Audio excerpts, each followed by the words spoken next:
Сәлем достар, баршаңызға бүгін мен сіздермен керемет болып дайындалып шығатын қаттаманың рецептісімен бөлісемін. Бұл қаттамада қатпарлы қамырды қажет етпейді және де үйіңіздегі бар қолжетімді заттармен дайындалады. Ортасының өзі керемет болып, жұмсақ болып пісіп шығады. Сіздерге 100% ұнайды деген үміттемін. Міндетті түрде дайындап көріңіздер, видеоны соңына дейін қарап шығыңыздар. Бізге керегі ұн, пияз, жылы су және де ерітілген сары май. Ең алдымен ыдысымызға ұнымыздың барлығын електен өткізіп аламыз. Содан соң жылы суымызға 1,5 шай қасық тұзымызды салып, араластырып аламыз. Одан соң аз-аздан суымызды ұнымыздың үстіне құйып, қолымыздың көмегімен қамыр жасаймыз. Қамырымыз жұмсақ, өте қолға жабысатын дәрежеде емес, әдемі болып дайындалып шығады. Мінекей қараңыздаршы, қамырымыз осылай болып дайындалып шығады. Және столдың үстіне қойып алып, кішкене иін келтіру үшін илейміз. Бетін жауып, столдың үстіне 30 минутқа қалдырамыз. Енді біз салмасын дайындаймыз. Пиязымызды майдалап тураймыз. Міндетті түрде майда болғаны дұрыс.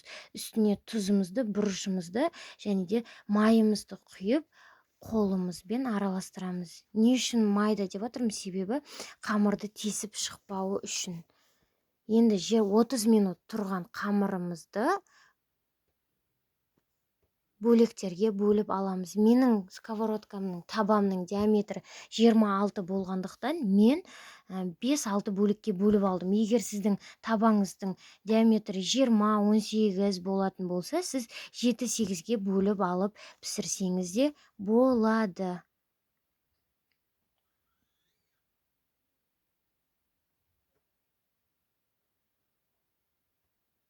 Мінекей, енді бөлшектерге бөлінген қамырымызды оқтауымыздың көмегімен жайып аламыз.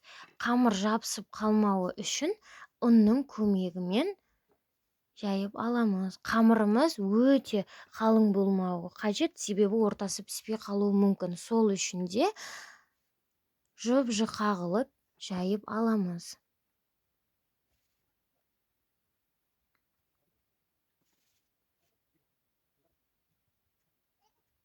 Жұқа қылып жайып алған қамырымыздың үстіне еріген сары майымызды жағып аламыз. Қолдың көмегімен жақсаңыздар да болады. Одан соң үстіне салмамызды саламыз. Жаңағы айтып өткенімдей, пияз майда болу қажет, себебі жайған кезде қамырды тесіп шығуы мүмкін. Енді рулет сияқты қылып орап аламыз. Мен бір шетіне жеткізбей салманы салмадым, себебі сыртына шығып кетуі мүмкін. Шетін екінші қабат қылып ораймыз да, сол кезде тесіліп кетпеуіне жақсы. Осылай орап аламыз да, үстелдің бір шетіне қойып, барлық қамырымызды осылай орап аламыз. Енді ең бірінші орап алған қамырымызды оқтаудың көмегімен кішкене ұн сеуіп, жайып аламыз. Оқтауды міндетті түрде қатты баспау қажет. Осылай барлық қамырымызды жайып алғанымыздан соң табамызға салып пісіріп аламыз. Екіншісінде осылай жайып, барлық қамырымызды осылай жайып аламыз.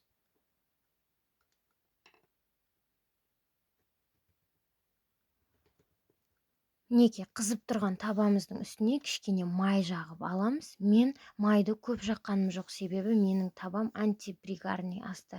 Міндетті түрде қақпағын жауып аламыз.